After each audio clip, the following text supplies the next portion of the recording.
Hello friends, in the series on the income tax cases, today we will discuss the case of AMC Foster, Wheeler, Alberia, SLU India Project Office versus Deputy Commissioner of Income Tax, and this case has been reported in 451 ITR at page number 117. The matter has been decided by Madras High Court and the date of the judgment is 16th November 2022.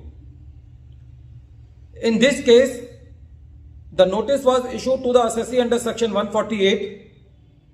Assessee filed the return under section 148. Assessee asked for reasons were provided. Assessee objected these reasons. The objections were disposed of. And then after disposing of the objections, the assessing officer also referred the matter to the transfer pricing officer. But the main issue in this case was that the notice under section 143 subsection 2 was issued to the assessee beyond 6 months from the end of the financial year in which the assessee filed the return under section 148. The proviso to section 143 subsection 2 says that the notice under section 143 subsection 2 should be issued to the assessee within 6 months from the end of the financial year in which the return under section 148 is filed. In this case, this notice was issued beyond that period, but before issuing the notice under section 143 subsection 2, the reference to the transfer pricing officer was made. The assessee was contesting that this notice is null and void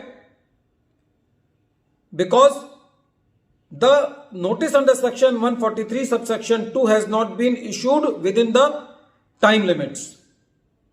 The assessee was also referring to the circular of the Central Board of Direct Taxes of 2003, which says that the assessing officer assumes the jurisdiction under section 120 only after issuing the notice under section 143 subsection 2. In this regard, the assessee was also relying on two very important judgments of the Delhi High Court. The first is Alpine Electronics Asia Pte. Limited, in which the Delhi High Court said that if the notice is not issued under section 143 subsection 2 within 6 months from the end of the financial year in which the return of income is being filed, then this will be barred by limitation. And the same issue has been carried by the department in another case to the Supreme Court, and the Supreme Court dismissed the special leave petition of the department. The court said that if the notice is not issued within the limits, then it will be deemed as if the notice has not been issued. So the department cannot take the plea that we have issued the notice, but it is not beyond the, if it is beyond the time, even then the department cannot say that our notice is valid. In this case, the department was saying that the objections were raised and then the objections were disposed of. So some time has gone in that period. So the period of issuing the notice under section 143 subsection 2 should also be extended accordingly. So on this point, the court said that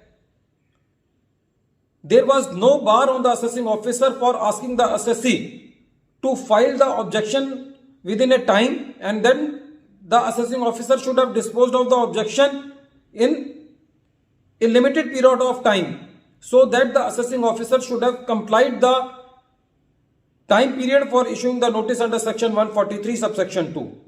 Friends, this case is very important because we have seen that in many cases a number of the assessments have been declared null and void by the various courts on the issue that the notice under section 143 subsection 2 was not issued.